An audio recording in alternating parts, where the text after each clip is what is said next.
कृष्णा, राधे राधे। सभी भक्तों को सादर प्रणाम। आप सभी भक्तों का दिन मंगलमय हो। भगवान गणेश की कृपा सदा सर्वदा आप सभी के जीवन पर बनी रहे।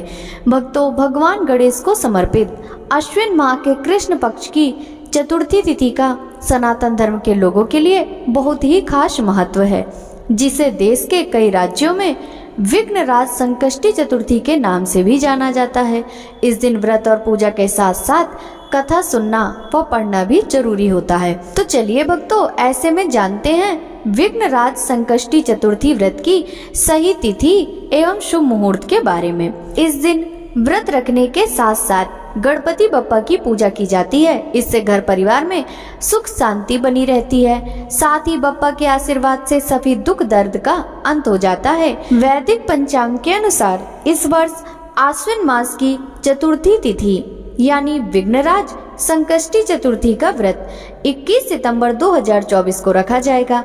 चतुर्थी तिथि पर भगवान श्री गणेश की पूजा की जाती है। आश्विन मास कृष्ण पक्ष संकष्टी चतुर्थी तिथि प्रारंभ होगी 20 सितंबर शुक्रवार की रात 9:15 से और इसका समापन 21 सितंबर 2024 दिन शनिवार की शाम 6:13 पर हो जाएगा। उदय तिथि के अनुसार विघ्नराज संकष्टी चतुर्थी का व्रत 21 सितंबर 2024 दिन शनिवार को रखा जाएगा। वहीं 21 सितंबर 2024 दिन शनिवार को सूर्योदय सुबह 6:18 पर, सूर्यास्त शाम 6:21 पर होगा। ब्रह्म मुहूर्त सुबह 4:42 से सुबह 5:30 तक रहेगा।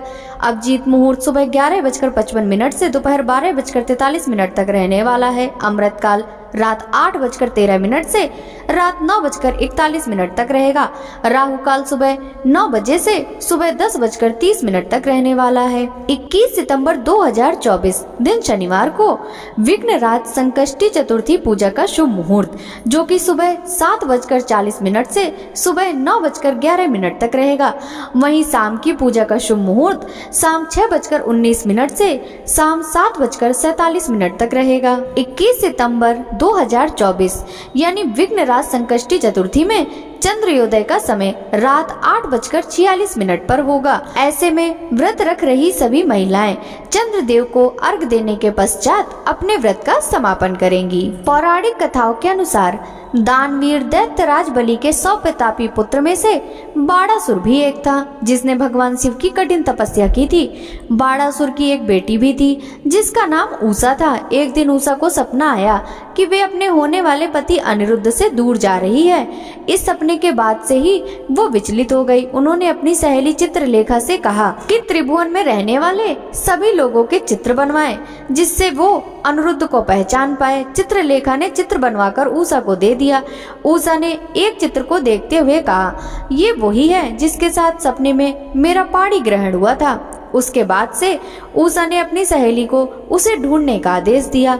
अपनी सखी के कहने पर चित्रलेखा ने कई स्थानों पर अनिरुद्ध को ढूंढा। कई दिनों बाद द्वारिकापुरी में अनिरुद्ध नहीं मिला, जिसके बाद उसे बाड़ासुर नगरी लाया गया। अनिरुद्ध के गुम होते ही राजा प्रद्युम्न ने अपने पुत्र के शोक में चले गए। तब दुखी रुक्मणी ने भगवान कृष्ण से कहा, हमारे पौत्र का किसी ने हरण कर लिया है, या तो वह अपनी इच्छा से गया है, कृपया बताइए, नहीं तो मैं अपने प्राण त्याग दूंगी। रुक्मणी की बातें सुनकर श्री कृष्ण ने यादवों की सभा बुलाई, जहाँ पर उन्हें लोमस ऋषि के दर्शन करके उन्हें सारी घटना के बारे में बताया। तब लोमस मुनि ने कृष्ण जी को बताया कि बाड़ासुर नगरी की उषा नामक एक कन्या की सहेली चित्रलेखा ने आपके पौत्र का अपहरण कर लिया है, जो बाड़ासुर के महल में ही है। इसी के आगे उन्होंने कहा, आप आश्विन माह में आने वाली कृष्ण पक्ष की चतुर्थी तिथि का अनुष्ठान कीजिए। इस व्रत को करने से आपका पौत्र वापस आ जाएगा। श्री कृष्ण ने विघ्नराज संकष्टी चतुर्थी का व्रत रखा और विधि पूर्वक पूजा भी की। माना जाता है कि इस व्रत के शुभ प्रभाव से ही कृष्ण जी को उनका पौत्र वापस मिला था। धार्मिक मान्यता के अनुसार विघ्नराज संकष्टी चतुर्थी का व्रत करने से संपूर्ण विपत्तियों का नाश हो जाता है, साथ ही जीवन में शांति और धन का वास होता है। हालांकि बाद में श्री कृष्ण जी ने बाड़ासुर की सहस्त्र भुजाओं को काटकर उसे युद्ध में पराजित किया था। भक्तों, आशा करती हूँ कि आपको इस वीडियो से मिली जानकारी पसंद आई होगी। वीडियो पसंद आया हो तो लाइक जरूर ही कीजिएगा। साथ ही विघ्नराज संकष्टी चतुर्थी के दिन हमारे चैनल पर आने वाली कथा जरूर श्रवण कीजिएगा। सभी भक्तों को राधे राधे।